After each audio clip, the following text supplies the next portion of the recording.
Bonjour et bienvenue dans cette nouvelle vidéo. Et aujourd'hui, nous allons parler du bac de français. Que choisir quand on est face au sujet de commentaires composés et à la dissertation? Alors, avant que je t'explique que choisir entre les deux exercices, si tu n'as pas de préférence ou si aucun des deux ne t'inspire, petit avant-propos.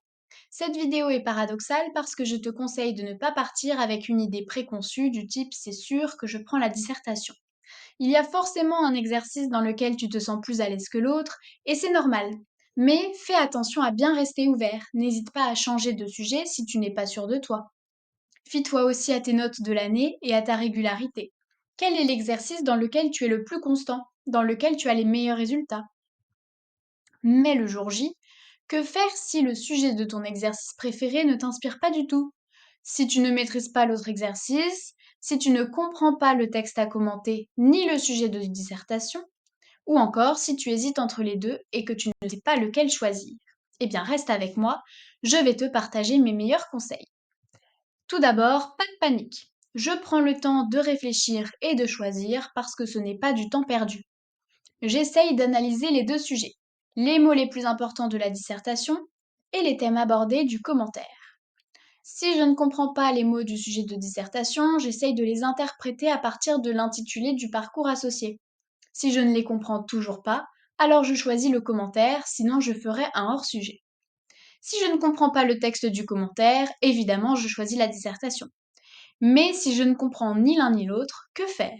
Eh bien, reste avec moi, je vais t'expliquer. Tout d'abord, je vais te donner quelques astuces pour beaucoup mieux comprendre le texte. Évidemment, je commence par chercher quel est le thème abordé. J'étudie les rapports entre les personnages, j'étudie donc leurs relations. Est-ce que par exemple il y en a un qui a plus de pouvoir que l'autre ou non, etc. bien sûr.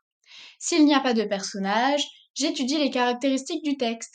Est-ce une description, une satire, une dénonciation, est-ce comique, etc. Je me demande phrase par phrase si ce qui est dit est neutre, mélioratif ou péjoratif. Puis je me demande comment cela se voit et quelle est l'intention de l'auteur en écrivant comme cela. J'essaye de trouver des analyses en me posant les questions pourquoi, c'est-à-dire quelles sont les intentions de l'auteur, et comment, c'est-à-dire quelles sont les figures de style, les procédés, la ponctuation, la tonalité, etc., qui lui permettent d'atteindre ses intentions.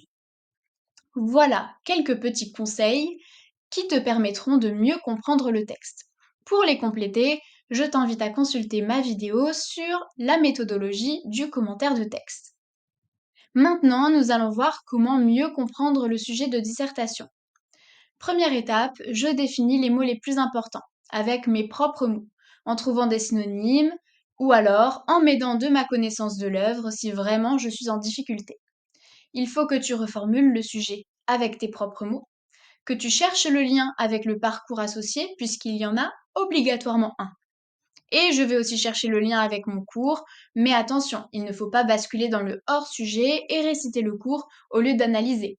Mais par exemple, je peux m'inspirer des concepts que ma prof a mentionnés, je peux m'inspirer de certaines corrections dont je me rappelle un petit peu, cela va m'aider à construire mon plan, évidemment, si c'est en rapport avec mon sujet. Je te conseille, pour compléter ces petits, de consulter ma vidéo sur la méthode du sujet de dissertation.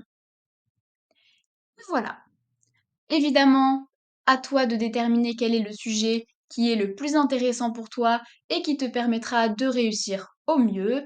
Il n'y a pas de sujet meilleur qu'un autre, mais il faut choisir celui qui t'inspire le plus et surtout celui qui te permettra de réussir.